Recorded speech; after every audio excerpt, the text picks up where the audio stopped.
रामघाट है, चित्रकूट जो गए होंगे पैसनी नदी के किनारे, और नंदीग्राम है सरयू नदी के किनारे। रामघाट से थोड़ी दूर पर कामदगिरी पर्वत है जिसकी लोग परिक्रमा करते हैं। तो चित्रकूट के अधिष्ठाता देवता माने जाते हैं, इसलिए परिक्रमा करते हैं। भगवान ने कहा 14 वर्ष अयोध्या नहीं आएंगे, तो भरत जी भी 14 वर्ष तक अयोध्या नगर में प्रवेश नहीं किया। जब श्री राम वनगमन से लौटते हैं तो उनके साथ ही अयोध्या नगर में फिर प्रवेश करते हैं। सरयू तट पर भरत जी ने अपना वनवास लिया, वैसा ही भोजन, वैसा ही बस, सब कुछ वैसा ही जैसा श्री राम ने किया था।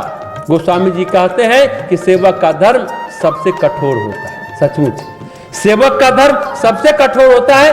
जो तो भरत भी तापस वेश में रहे, उदासीन होकर रहे। इतना ही नहीं, इसके साथ उन्हें अयोध्या के राजकाज की व्यवस्था भी करनी, शत्रुघ्न की सहायता से। भरत बिना नगर में जाए व्यवस्था करते थे। तब के अनेकों प्रकरण आते हैं रामचरितमानस में।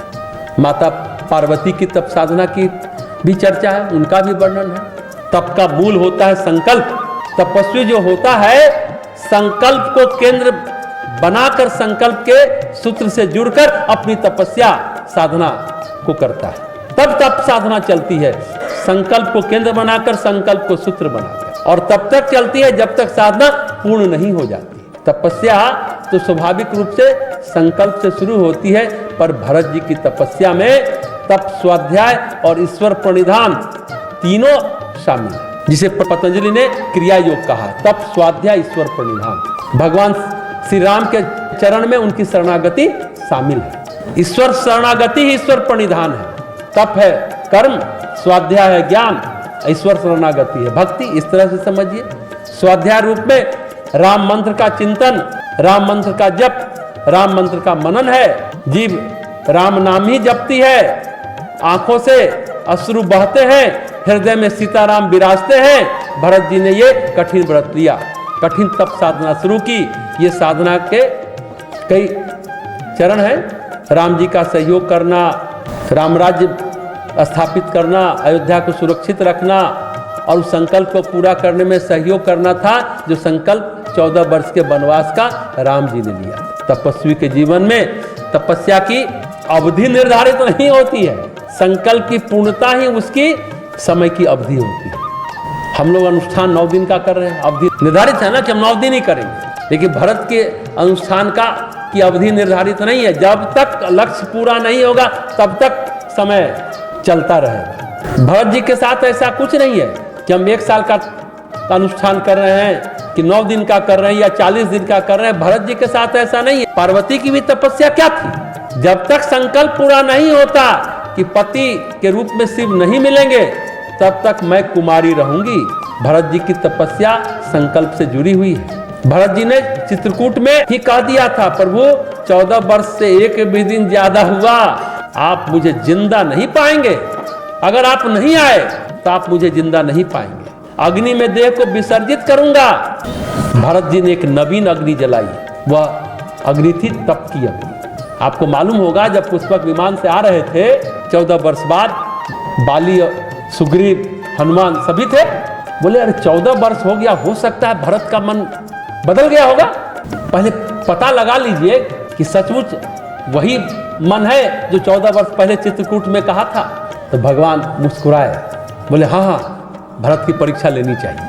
हनुमान जी का वो जो है सो भेजा, वो वेश बदल करके गए, देखा कि हाँ 14 वर्ष पूरा होने वाला है, और वो चिता सजा के रखे हुए हैं कि कल सुबह का सवेरा हुआ, सूर्योदय निकला और भगवान राम नहीं आए तो मैं इसी चिता में जलूंगा। दौड़ते हुए गए कि जल्दी चलो महाराज, वो तो चिता सजाए बैठे हैं, सूर्योदय से पहले पहुंचिए, नहीं तो वो तो अपने आप को चिता में जला लेंगे। ये है भरत। गोस्वामी तुलसीदास जी ने दोहावली में इसको लिखा है। विभीषण और बाली समझते हैं कि हम भगवान के सबसे प्रिय हैं, क्योंकि गोस्वामी जी बहुत सुंदर सुंदर उपमा देते हैं।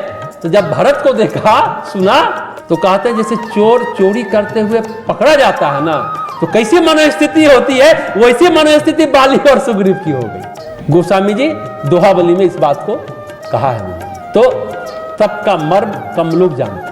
तप कई तरह का होता है, महत्वपूर्ण है तप का उद्देश्य क्या है।